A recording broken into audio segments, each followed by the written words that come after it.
In episode 3 of the Rex Reviews podcast, the crew discusses a questions and answers segment. In this segment, Rex answers questions concerning the overall performance of SWFA's new variable and HD scopes, using density altitude versus temperature, humidity, and altitude for firing solutions, the 7mm Magnum versus the 338 Lapua Magnum, range finding without the use of lasers. Also, Rex and Lou get set straight on cussing. The crew then goes on to discuss virtue signaling, a culture eagerly looking for an excuse to be offended, and the social stumbling blocks preventing us from fighting for righteousness in an imperfect world.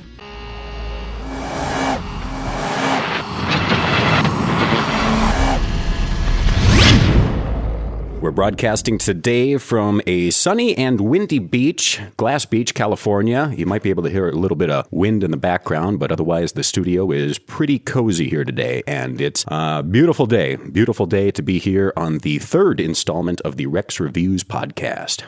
We do indeed have a lot of stuff to talk about today, and I think we'll start off by kind of recapping our journey so far. And the first two episodes we recorded without having them up on the internet, and then our webmaster, Casey Day, got everything up on, we've got a SoundCloud, we're on iTunes, we've got a website, rexreviews.org, that is snazzier than ever, also works on your mobile phones and applications as well, and we're also in the process of being able to get that downloadable for you folks out there in listener land as well. In the meantime, we've got a lot of feedback from everybody out there in listener land, a lot of positive response so far. It was good to read through all the different commentaries. I do try to see them as much as I can. I apologize if I don't get to respond to every single one of them, but it is good to hear from you guys, and we're going to kind of base the direction of the show off of your comments, really, whatever you guys want to hear about. And we kind of base it also on when I do the simul posting of these shows on my YouTube channel in segments, little tiny snippets, excerpts, if you will. I'm getting kind of a feel of what you guys like to hear more. So if there's anything that you hardcore listeners out there want to hear about, just let us know for sure. And we did get quite a few comments about our discussion about the scope hierarchy, and a lot of people out there are wondering about SWFAs. Yeah, we got quite a few questions. One of them was asking about the 3 to 15 first focal plane variables, and some of them were asking about the HD series. SWFA is the outfit that originally marketed the NSN contract scope that was a government scope, which was really part of a different company. You can watch my review on that. It gives the full story on the real story behind SWFA rifle scopes. But it was originally a straight 10 power scope, which means it's a fixed power, no variable zoom. And it was kind of developed for the Navy, and it did see some action so far, still being employed out in the field, actually. So the Navy version, the military version, even some Army guys are running around with it. So the SWFA Super Sniper 10x42M model was the military contract version of the scope. That's the one that I was pretty nuts about for a while there, and I still am. They're an excellent scope. They're only $300. $299, man, and you are in the game. You're actually, you got a military-grade optic in terms of ruggedness. You can slam them around. When you track with them, they track accurately, and they work very good. They're pretty tough then, huh? Yep. When the popularity of those scopes really broke out, I think what happened was that SWFA marketed some variable power versions of that scope, similar knob styles as far as the turret styles, and but they offered it in a variable. And so those are also popular because of the reputation of the original fixed power 10 model. But there is mechanical differences, and I'll give you my real brief overview on the newer versions, the variable power lineup of SWFA. There's quite a diversity of these different configurations now. They're coming out with a new one, it seems like, faster than I can keep track.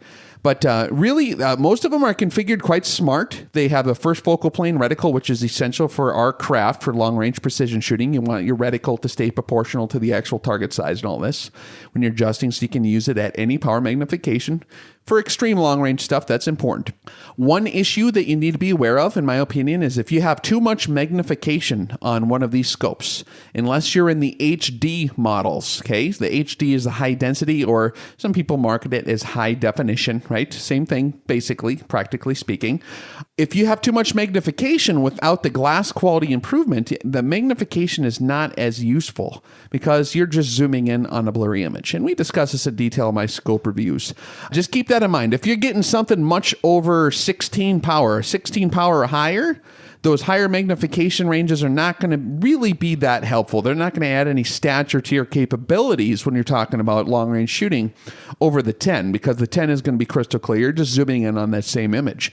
So actually, I would trade the field of view of the 10 more than one of the straight 16s or the straight 20s, and that goes likewise for the higher power magnifications in the variables as well. So if you do want one of the SWFA scopes in the higher power magnifications, especially in the variables, I would strongly recommend looking at the HD versions, because then you're going to have a decent glass quality, and they have been reported to have very good glass. I haven't owned one, and I haven't done extensive testing myself beyond a few models that I did play around with, but I do know some people who I trust that are participants in the Rex Reviews project, who are well vetted in their opinion. When they tell me something, I do trust them.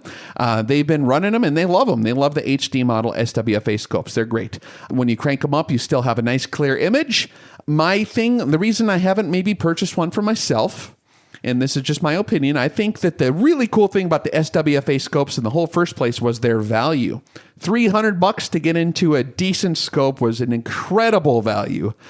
Clearly enough of an incredible value to make me buy quite a pile of them. And I run them on all kinds of stuff because they're just affordable. Now, when you're talking about an optic that's over $1,000, the seriousness of the investment kicks in, and I feel more compelled to maybe gravitate towards a more vetted model, especially when you're talking about variable powered scopes. You have a major loss in durability and ruggedness at that point because of the variable power assembly. There's more moving parts. So you lose one of the major appeals that the straight 10 power SWFA had, which was incredible ruggedness.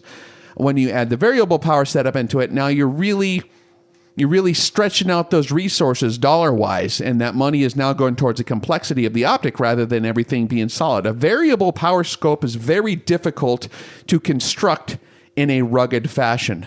That's why if you look at my more detailed optics videos as part of the Sniper 101 series, I don't get too enthusiastic about any variable scopes for tactical applications anyways. Sporting target shooting and stuff like that is okay. But for tactical applications, I do not get excited about the variable power optics until you get quite a bit well over that $1,000 price range, because that's how much money it's going to take to really tighten up that ruggedness component on those optics. So when you're looking at these HD models, the glass is going to be good. They're going to be fine, but just keep in mind, you're not going to have the same level of ruggedness that I fell in love with the original SWFAs over. And that is definitely evident in the 3 to 15 I tested. It's great and it worked fine, but it's not the same. It's not going to be the same level of ruggedness because they're using a lot of the same components, the same style of manufacture. And without really beefing it up and redesigning it from the ground up, that's going to be hard to pull off. So when you're talking $1,500 for a variable scope, for myself, I feel compelled to look at US Optics. Maybe some of the IOR Valdata lineup, some of the medium grade there, the upper tier 2 stuff in that price range, around $1,500, $2,000, or even Night Force, something that's been a little more well vetted, that's been battle proven more. So they've been doing the variable scopes in tactical lineups for a longer time than these guys. So I am very fired up in general about SWFA optics when we're talking the straight power scopes. The rest are still great, but I'm not as fired up. I hope that answers the questions. I'm not saying it sucks. I'm just saying I'm less fired up because the value is so tremendous on those fixed power optics. Someone's got less than $500, I always point them towards an SWFA straight 10. Still do today. Excellent answer there, Mr. Rex. And that actually answers probably 3 or 4 questions that we received from the listeners after the first 2 podcasts went live on the internet. You can find them via rexreviews.org, or we're linked up through SoundCloud and iTunes, and you can't miss it on Rex's YouTube page. We've got another question here from Adam, and if I can read this here, he says, quick question about using density altitude instead of temperature, humidity, and altitude. Would you suggest this route for simplification? Have you looked into it at all? As someone who is just getting into long-range precision, would you recommend it over your method to simplify range cards? Thank you for your consideration, Adam. That's a good question, and I've gotten that question a million times probably since I've had those barometric pressure adjustment videos on. And the basic heart of the deal here is, if I can just be concise, is whatever works best for you, whatever you understand better, whatever you're set up with your equipment to most accurately measure directly, is what you should use, because it's an air density equation. What you're really looking for doesn't matter how you measure your altitude or your barometric pressure, how you want to put that out in your charts. You can custom do your charts, that's fine. You're looking for the density of the air. And so however you categorize that is fine. Just make sure that when you're calculating your firing solutions, it's done properly to where your air density is properly accounted for. And if you're a pilot, a lot of pilots really like that method of doing it more because they work with that every day. So to them, it makes sense. That's fine. The reason I use the other method is because that's what I'm more familiar with. That's how I was kind of trained to do it. And that's why I have a barometer that just reads the barometric pressure. I don't use density, altitude, or any of those deals. It probably would be slick and there's trade-offs, but I would just strongly recommend that whatever you do, you always want to test it to make sure you're getting it right. Check it from 3 or 4 different angles. Have someone else look at it. Make sure you're getting it right. Try it out. See if it works. And if it's a more streamlined method of doing it, I have zero problem with that. I think that that's a great way to do it. There's a million ways to skin a cat. So it kind of depends upon your equipment and also how your brain is wired. Yeah, it depends on how you're trained. It depends on your equipment, how your brain is wired, what makes better sense to you. If you're getting confused by other methods, then do something that works that way. You know what I mean? Excellent call. We got another one here from Ben. Ben writes, Rex, thank you for all the videos you have posted on YouTube. I have learned a lot. I am looking to build a long-range rifle and have narrowed it down to 2. In your cartridge selection video, your chart shows that the 7mm Remington Magnum and the .338 Lapua Magnum have the same max effective range of 1,700 meters. I live in eastern Washington state and know some areas where I would be able to shoot out that far. I currently hunt with a 7mm Remington Mag and love it. What is the draw for the .338 Lapua Magnum? Thanks for your time. Yeah, that's an excellent question right there. That's a really good one. One thing I want to make sure people understand properly about the videos I did on cartridge selection is that was an example of cartridges, just as an example of how to scientifically narrow down what you're looking for. I did have some critiques back in the day, and I still get them once in a while. Every time I check, someone seems to maybe misunderstand what my point on those videos were. So the point of the videos was to basically show how to categorically and systematically outline which cartridges you're going to use based on your selection criteria. So when I use certain cartridges with certain loads for examples, that is not a conclusive list. That's not evenly close. There's infinite load variations. There's infinite different cartridge configurations for different bullets. You can use different barrel lengths. They're going to give you different performances. So there's a lot more. When you look at the max effective range of the .338 Lapua Magnum and the 7mm Magnum, with the loads I used for the purposes of that demonstration, which was only merely a demonstration, it'll show you a basic relationship that they're about the same max effective range when you're talking about max supersonic range. So, yep, the 7mm Magnum externally will keep up with the .338 Lapua Magnum. It'll go transonic at about the same distance. Now, obviously, the .338 Lapua Magnum is going to have a heck of a lot more power due to mass. So if you compare the muzzle energy of those two cartridges, you're going to notice a heavy difference.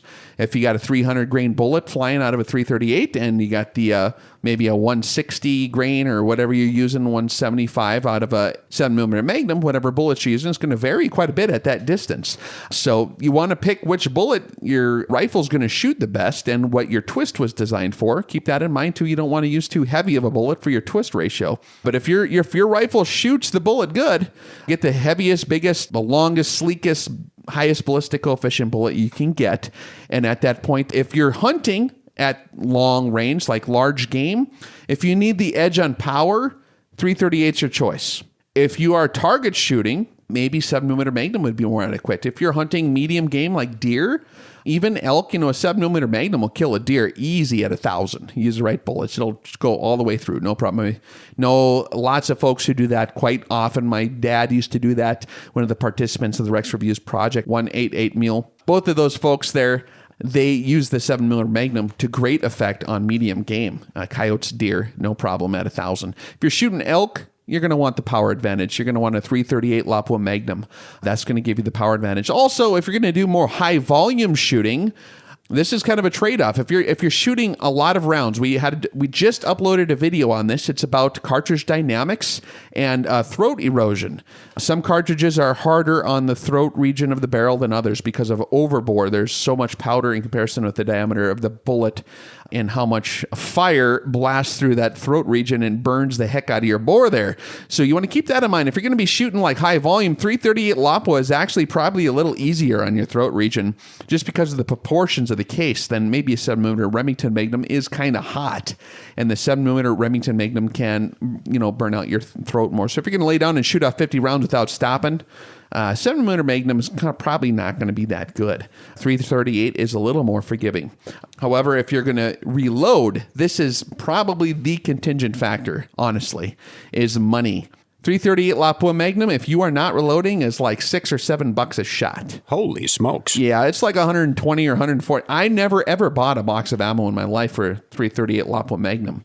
Besides the stuff they gave me for testing, different platforms they send me, they'll send me loaded ammo and stuff, and I've shot the ammo, but I never bought it for myself, dude. I can load mine for less than $1 a round. So it's like a sixth the cost to reload. You shoot, you get this components in bulk and stuff like that, and you're doing way better off. So if you are a reloader, I would think 338 LAPA Magnum is a great setup. If you can afford the little bit cost increase, it is more expensive to load. The rifle's definitely more expensive because it's a proprietary action, kind of a bigger, heavier action. I like 338 LAPA Magnum for long-range target shooting. 7mm Magnum is great as well. Just if you're not reloading, that's going to be the choice, because that thing you can buy a box of cartridges for, $28 or whatever instead of 140 or something. So your ammo is going to be way cheaper in the 7mm Magnum. If you are not reloading, you can't really shoot 338. You'd be a crazy person. Especially if you're going to practice with it. You're not going to be able to afford to do that unless you're Bill Gates or something. Excellent answer there. I had no idea that they were that expensive, Rex. Yeah, it's a price difference. So, it's kind of a horse apiece. It depends on what you're looking for. You got to decide what's important. If you need that power, and if you don't, then the 338. If power is your criteria, the 338 LAPA Magnum is the clear choice. If cost is the criteria, 7mm Magnum is the clear choice. If you're reloading, then you might be able to edge towards the 338. Excellent call, sir. And Ben signs that with Proverbs 27:17, which is, as iron sharpens iron, so one person sharpens another. I like that one. That's one I use a lot. That's very true. That's a good one. That's why the three of us personalities are in here, by the way. We're kind of different if you folks haven't noticed yet. But somehow we get along. We do. It's iron on iron. If you only hang out with people that are exactly like you or think exactly like you, you're never going to learn anything or be able to share or refine or sharpen each other with different ideas. So that's why we all hang out. That's why God put us all on the same planet, even though we're different, right? Seems to be drawing in similar, like-minded people out there, too. So we're doing something right, folks. I hope so. Another message here from Seth. He says, great show. Lou sounds like a newsman. Well, thank you, sir. I really like Rex's talk on religion. Show idea. Can you talk through a show on reading wind and judging distance at long range without a laser range finder? Hey, this guy's cool. He's old school. He doesn't want them laser beams. I remember back in them days when I didn't need no laser beams. Simpler times, weren't they? They were. You just had a piece of paper with a pencil, or if you were really good at math, you can just divide in your head. Yeah, you use the reticle of your scope. If you got a mil scale or a mil dot reticle, you just look at your target. You go around with a little notebook and you write down the sizes of potential targets or target reference points that you're going to see in the field. If you're operating in an urban environment, in a military situation, you can measure how high is a door, 80 inches, right? How high is a certain kind of like a industrial black garbage dumpster? Well, they're 50 by 50 in this style and a different, you're going to remember this stuff. How wide is the bumper on a, whatever. So for urban environments, you're going to write down all your different target dimensions because you're going to use those as the base of your triangle. You're going to do a little trig and you're going to use the reticle to measure the angle, and you're going to figure out the distance in meters or yards or whatever you want to do using a simple mathematical formula.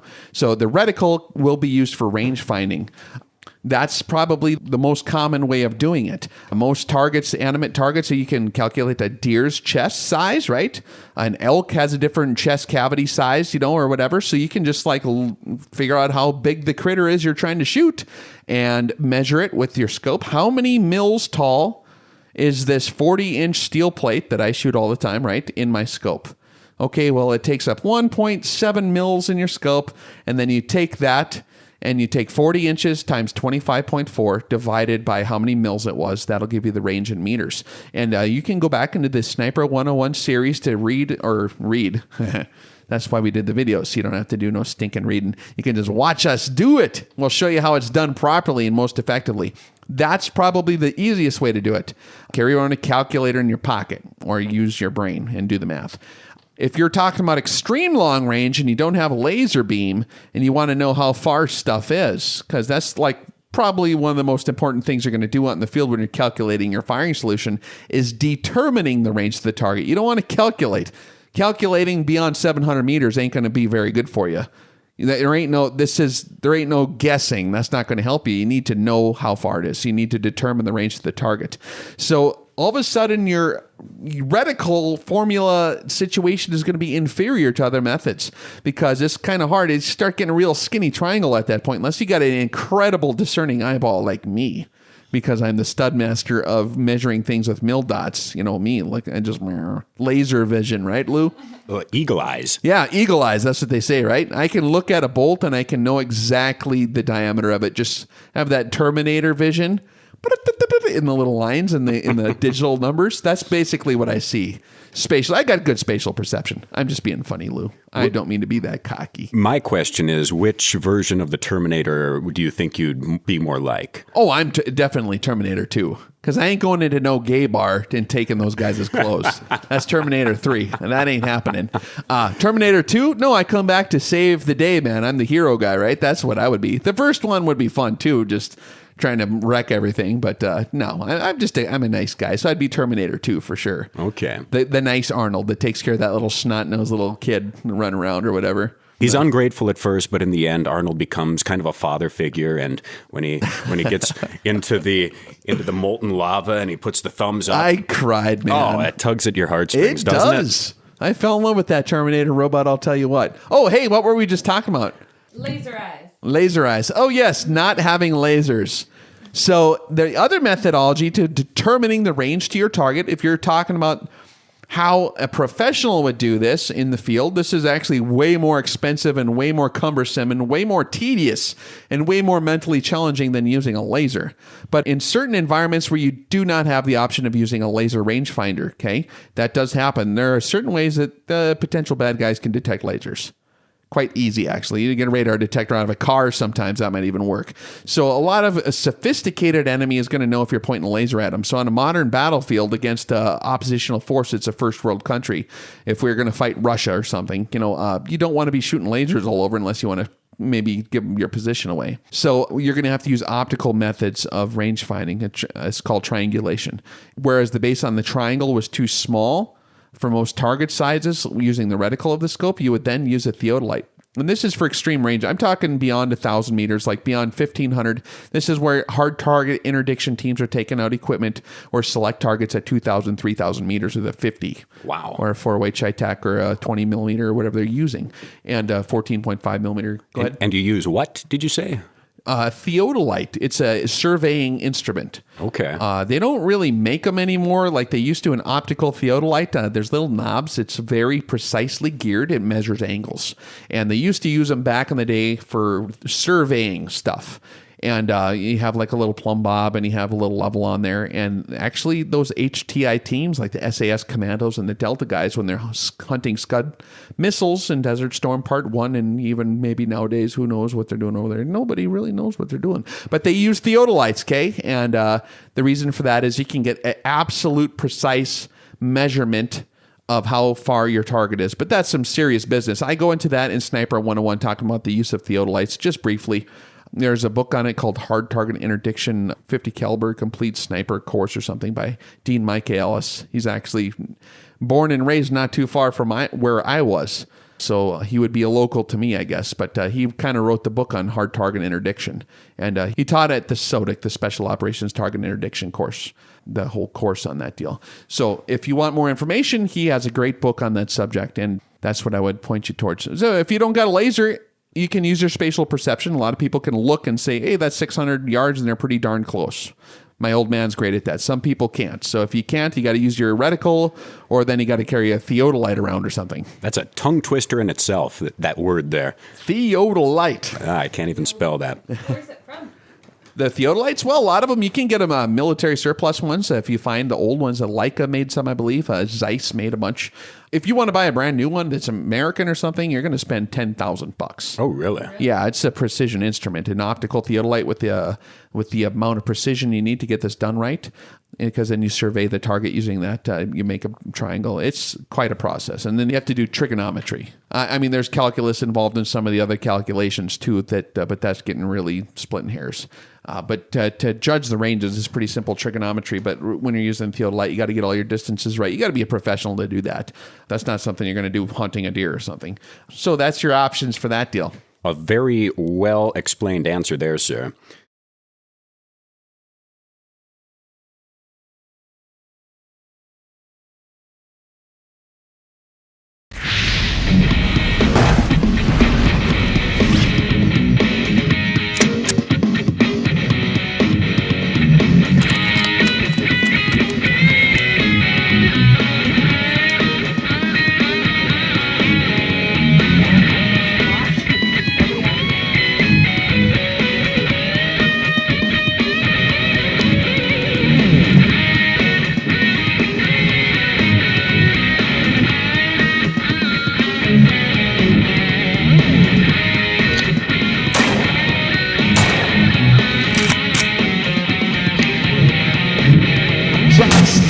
But she hits me, disassembles my leg. So I went to the doctor and he gave me a leg. Now she waits, it's no more just a dream and a play. Oh, that she kills instead of leaving with me. No, she's a minefield. She'll watch your body from your soul. Minefield, leave a big smoking hole. Minefield, please don't beat off my leg. Minefield, let me do my bed. Be afraid, be very afraid. Don't trust.